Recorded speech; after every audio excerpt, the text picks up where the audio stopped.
wabarakatuh.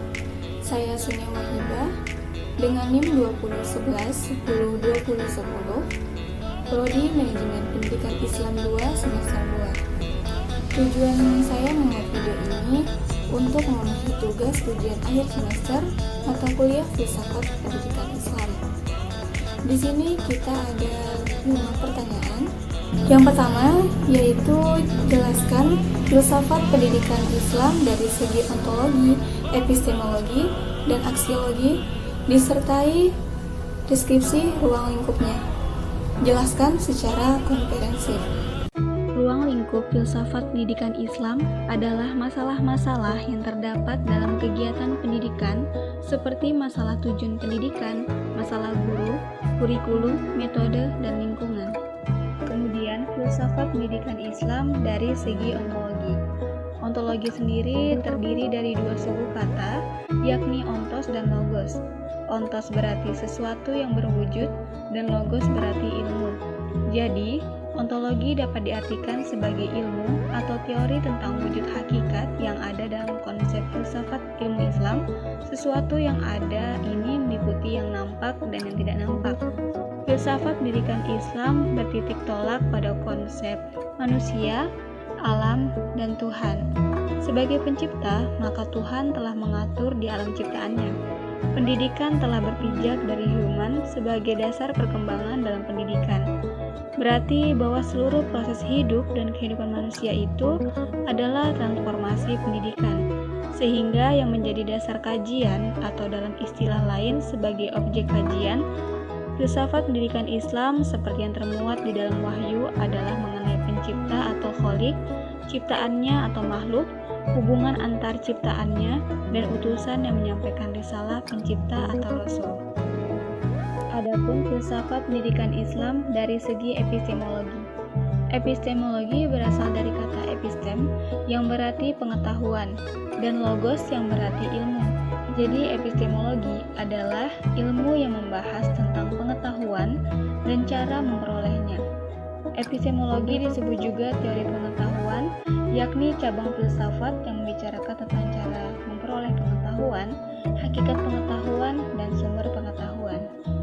Yang terakhir yaitu filsafat pendidikan Islam dari aspek aksiologi. Landasan aksiologi berhubungan dengan penggunaan ilmu tersebut dalam rangka memenuhi kebutuhan manusia. Dalam bahasa lain, apa yang disumbangkan ilmu terhadap pengembangan ilmu itu dalam meningkatkan kualitas hidup manusia dan tujuan keilmuan, dan pendidikan Islam yang berusaha untuk mencapai kesejahteraan manusia di dunia dan di akhirat. Yang kedua, jelaskan pengertian aliran pendidikan konferensif, rasional religius, dan pragmatis. Yang pertama, ada aliran konservatif. Aliran ini bergumul dengan persoalan pendidikan, cenderung bersikap murni, keagamaan hanya mencakup ilmu-ilmu yang dibutuhkan saat sekarang atau hidup di dunia yang jelas-jelas akan membawa manfaat kelak di akhirat. Salah satu tokoh dalam aliran ini adalah Al-Ghazali atau Imam Ghazali.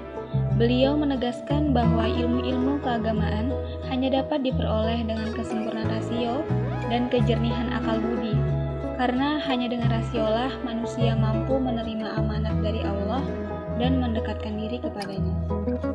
Kemudian, ada aliran religius rasional. Aliran ini tidak jauh dengan pemikiran kalangan tradisionalis, tekstualis, atau konservatif. Dalam hal relasi pendidikan dengan tujuan agama, Ikhwan al-Sofa mengakui bahwa semua ilmu dan sastra yang tidak mengantarkan pemiliknya menuju akhirat dan tidak memberikan makna sebagai bekal di sana, maka ilmu demikian hanya akan menjadi bumerang bagi si pemilik tadi kelak di akhirat. Yang terakhir yaitu aliran pragmatis. Aliran pragmatis ini adalah ilmu pengetahuan berdasarkan tujuan fungsionalnya, bukan berdasar nilai substansinya semata. Aliran pragmatis yang digulirkan Ibnu Khaldun merupakan wacana baru dalam pemikiran pendidikan Islam. Yang ketiga yaitu beri penjelasan mengenai konsep pendidikan Islam menurut Al-Ghazali, Ibnu Khaldun, Kiai Haji Hashim Asy'ari, Al-Zarnuji, dan yang terakhir adalah Abdullah Nasir Ulwan. Konsep pendidikan Islam menurut Al-Ghazali atau Imam Ghazali yaitu harus mengarah kepada realisasi tujuan keagamaan dan akhlak dengan titik penekanannya pada perolehan keutamaan dan takaruf kepada Allah dan bukan untuk mencari kedudukan yang tinggi atau mendapatkan kemegahan dunia. Sebab, jika tujuan pendidikan diarahkan selain untuk mendekatkan diri pada Allah, akan menyebabkan kesesatan dan kemudorotan. Dalam pendidikan, Islam Al-Ghazali berupaya dalam pembentukan insan paripurna, baik di dunia maupun di akhirat. Selanjutnya, konsep pendidikan menurut Ibnu Khaldun. Ibnu Khaldun tidak memberikan definisi pendidikan secara jelas, ia hanya memberikan gambaran-gambaran secara umum bahwa barang siapa tidak terdidik oleh orang tuanya, maka akan terdidik oleh zaman. Maksudnya, barang siapa yang tidak memperoleh tata krama yang dibutuhkan, sehubungan pergaulan bersama melalui orang tua mereka, yang mencakup guru-guru dan para sesepuh, dan tidak mempelajari hal itu dari mereka, maka ia akan mempelajarinya dengan bantuan alam, dari peristiwa-peristiwa yang terjadi sepanjang zaman. Pengertian pendidikan menurut Ibnu Khaldun adalah penerangan ilmu pengetahuan dan keterampilan serta berbagai aspeknya pada karya nyata untuk memulai rezeki menuju kepada masyarakat lebih maju sesuai dengan kecenderungan individu. Ibnu Khaldun juga berpendapat bahwa dari balik upayanya untuk mencapai ilmu itu, manusia bertujuan dapat mengerti tentang berbagai aspek pengetahuan yang dia pandang sebagai alat yang membantunya untuk bisa hidup dengan baik di dalam masyarakat maju dan berbudaya. Kemudian konsep pendidikan Islam menurut Kiai Haji Hasyim Asy'ari yaitu adalah keutamaan ilmu dan ahlinya yang telah disebutkan semuanya ada dalam pribadi ulama yang mengamalkan ilmunya, yang bagus amalnya dan yang bertakwa, yaitu orang-orang yang dengan ilmunya berniat untuk mencari zat Allah dan derajat mulia di sisinya dengan mendapatkan surga, tempat kenikmatan, bukan orang yang berniat mencari keduniaan baik berupa pangkat, harta, atau bersaing mendapatkan pengikut dan santri atau siswa. Sebagai sumber pokok pedoman pendidikan Islam bagi umat manusia, Al-Quran mengandung dan membawakan nilai-nilai yang membudayakan manusia. Hampir 2/3 ayat Al-Quran mengandung motivasi kependidikan Islam bagi umat manusia. Pola dasar pendidikan Islam yang mengandung tata nilai Islam merupakan pondasi struktural pendidikan Islam. Ia melahirkan asas, strategi dasar, dan sistem pendidikan yang mendukung, menjiwai, memberi corak, dan membentuk proses pendidikan Islam yang berlangsung dalam berbagai model kelembagaan pendidikan yang berkembang sejak 14 abad yang lampau sampai sekarang. Lalu, konsep pendidikan Islam menurut Al-Zarnuji merupakan konsep pendidikan integratif yang penuh dengan nilai-nilai keislaman. Pendidik adalah komponen yang harus ada dalam pendidikan Islam. Pekerjaan menjadi seorang pendidik merupakan pekerjaan yang mulia karena pendidik mendidik jiwa peserta didik. Peserta didik menurut Al-Zarnuji adalah manusia yang belajar. Tujuan pendidikan adalah untuk mendekatkan diri kepada Allah dan mencapai kebahagiaan di dunia dan akhirat. Berusaha memerangi kebodohan pada diri sendiri dan kaum yang bodoh, mengembangkan dan melestarikan Islam, mensyukuri kenikmatan akal dan badan yang sehat. Proses pembelajaran menurut Al-Zarnuji dalam batasan interaksi antar guru dan murid dalam transfer keilmuan. Al-Zarnuji dalam masalah kurikulum mengklasifikasikan ilmu pengetahuan menjadi 4 macam. Dalam hal metode, Al-Zarnuji mengemukakan mula-mula menggunakan metode hafalan, kemudian dilanjutkan dengan pemahaman. Kemudian konsep pendidikan Islam menurut Abdullah Nasir Ulwan. Kurikulum pendidikan yang dirumuskan yakni menjadikan anak lurus keimanannya, bermoral dan berakhlak mulia, terampil fisiknya, cerdas intelektualnya, dan bersifat jiwanya. Abdullah Nasir Ulwan menekankan dasar semua kegiatan pendidikan pada Al-Quran dan Al-Hadis daripada dasar yang lainnya. Yang dapat memberdayakan peserta didik adalah kurikulum yang senantiasa mengacu pada dimensi keagamaan, terutama yang berlandaskan kepada Al-Quran dan Al-Hadis. Dan Abdullah Nasir Ulwan menegaskan pula bahwa kurikulum pendidikan yang diberikan hendaknya tidak membedakan atau memisahkan ilmu syara' dengan ilmu-ilmu alam, kecuali dalam hal tertentu yang bersifat khusus. Yang keempat yaitu jelaskan ciri khas pendidikan filsafat idealisme, filsafat realisme, filsafat materialisme, filsafat pragmatisme, filsafat eksistensialisme, filsafat progresivisme, filsafat perennialisme, dan yang terakhir adalah filsafat esensialisme. Yang pertama yaitu ciri khas filsafat idealisme. Filsafat ini berpaham bahwa pengetahuan dan kebenaran itu tertinggi terletak pada ide manusia. Kemudian, ciri aliran idealisme yaitu mengevaluasi. Aliran ini menggunakan evaluasi esai, dikarenakan evaluasi ini lebih efektif untuk digunakan dalam pembelajaran, sehingga dapat meningkatkan keterampilan peserta didik dalam mengerjakan soal ujian. Lalu, filsafat idealisme sangat penting dalam dunia pendidikan karena meletakkan peserta didik sebagai subjek, memiliki pengetahuan yang tersimpan dalam dirinya, baik pengetahuan umum maupun agama. Yang kedua ada ciri khas filsafat realisme. Jadi filsafat realisme adalah pemikiran yang menggambarkan tentang kejadian atau peristiwa yang dialami manusia secara nyata dan dapat dirasakan oleh indera berupa objek fisik. Realisme ini memiliki hakikat yang utama yakni fisik dan rohani yang saling berhubungan dan tak dapat terpisahkan. Menurut aliran ini, pikiran manusia itu hakikatnya kosong atau tabula rasa. Dalam artian menganggap manusia dilahirkan dalam keadaan fitrah, laksana kursi kosong yang tidak ada orang yang menempatinya. Yang memberi pengetahuan adalah hasil pengalaman yang didapat selama menjalani hidupnya, dan hanya individual itu saja yang merasakannya. Jadi ciri utama dari filsafat realisme ini adalah menggunakan observasi, mengamati, dan mencoba. Oleh karena itu, aliran ini memiliki proses secara bertahap, di mana pembelajaran dengan observasi dapat menghasilkan pengalaman.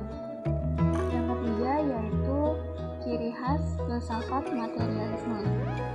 Hakikat dari materialisme sendiri adalah materi, bukan rohani, bukan spiritual, juga bukan supranatural. Materialisme menganggap suatu ide itu timbul setelah melihat sesuatu. Jadi materialisme beranggapan materi itu lebih dahulu hadir daripada ide. Jadi ciri-ciri materialisme, segalanya berasal dari satu, yaitu materi, tidak mengakui alam gaib sebagai alat pencapaian ilmu, memposisikan ilmu sebagai pengganti agama dalam hukum, menjadikan tabiat manusia sebagai alat. Berikutnya yang keempat yaitu ciri khas filsafat pragmatisme.